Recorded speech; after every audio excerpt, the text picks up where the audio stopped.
بسم اللہ الرحمن الرحیم۔ شروع کرتا ہوں اللہ کے نام سے جو بڑا مہربان نہایت رحم والا ہے۔ شیطانی فریب۔ شیخ فرید الدین عطار رحمۃ اللہ علیہ عنہ تذکرۃ الاولیاء میں بیان کرتے ہیں کہ ایک مرتبہ آپ نے کافی دن سے کچھ نہیں کھایا تھا۔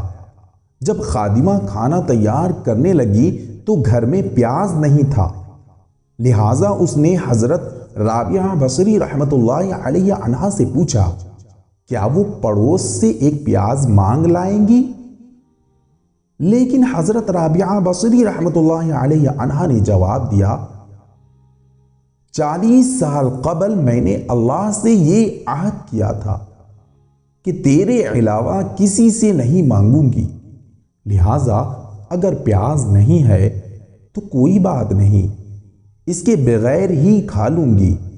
ابھی آپ نے اپنا جملہ مکمل ہی کیا تھا کہ ایک پرندہ اپنی چونچ میں پیاز لیے ہوئے آیا اور ہانڈی میں ڈال کر اڑ گیا، مگر آپ نے اس کو شیطانی فریب تصور کرتے ہوئے سالن کے بغیر ہی روٹی کھا کر پانی پی لی اور کہا کہ میں شیطان کے دام تصویر سے غافل نہیں۔